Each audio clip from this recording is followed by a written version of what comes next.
मदद करने की इच्छा। ज़रूरतमंद की मदद तो सभी करते हैं और सभी ने की भी होगी। किसी ज़रूरतमंद की मदद करना अच्छी बात है और इस कहानी में यही बताया गया है। एक लड़का पैदल किसी रास्ते से जा रहा था। उस लड़के ने देखा कि सामने वाले बिजली के खंभे पर कागज़ की पर्ची चिपकी पड़ी है और उस पर्ची में कुछ लिखा हुआ है। वो लड़का थोड़ा नज़दीक जाकर पर्ची में क्या लिखा है वो देखने लगा। उस कागज़ की पर्ची में लिखा था, कल इस रास्ते से गुजरते वक्त मेरे 100 रुपये कहीं गिर गए थे। मैंने ढूंढने की बहुत कोशिश की लेकिन मुझे वो नहीं मिले। कृपया इस रास्ते पर कहीं भी किसी को भी मेरे 100 रुपये मिले तो इस पते पर पहुंचा देना।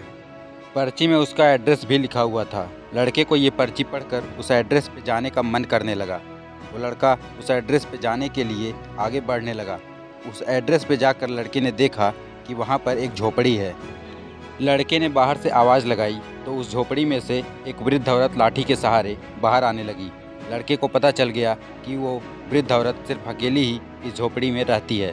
वो लड़के ने उस वृद्ध औरत से कहा कि माँ जी, आपके 100 रुपये जो गिर गए थे वो मुझे मिले हैं, ये रहे आपके 100 रुपये।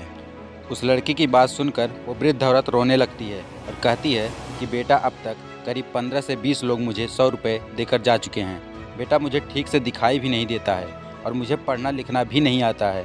पता नहीं किसने मेरी ऐसी हालत देखकर मेरी मदद करने के लिए ऐसा किया है। लड़के ने 100 रुपये रखने के लिए कहा पर वो वृद्ध औरत नहीं मानी। लड़के के बहुत आग्रह करने के बाद आखिर में वो वृद्ध औरत मान जाती है, लेकिन वो उस लड़के से कहती है कि तुम जाते वक्त वो पर्ची वहाँ से फाड़ कर फेंक देना। मुझे पता नहीं कि किसने मेरे पे तरस खाकर ऐसा किया है।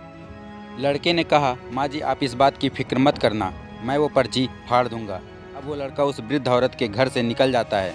थोड़ी देर चलने के बाद उस लड़के ने सोचा कि आखिर मुझसे पहले आए हुए उन 15-20 लोगों को भी इस माँ जी ने वो पर्ची फाड़ने को कहा होगा, लेकिन उनमें से किसी ने भी पर्ची को नहीं फाड़ा, तो फिर मैं क्यों फाड़ दूँ।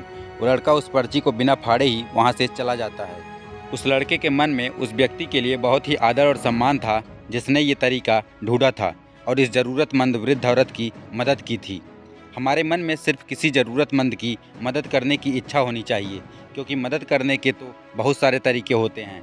हम किसी भी तरह मदद कर सकते हैं। तो दोस्तों, यह कहानी आप लोगों को कैसी लगी हमें कमेंट करके ज़रूर बताएं और भी ऐसे रोचक कहानियों के लिए हमारे चैनल को ज़रूर सब्सक्राइब कर लें। धन्यवाद।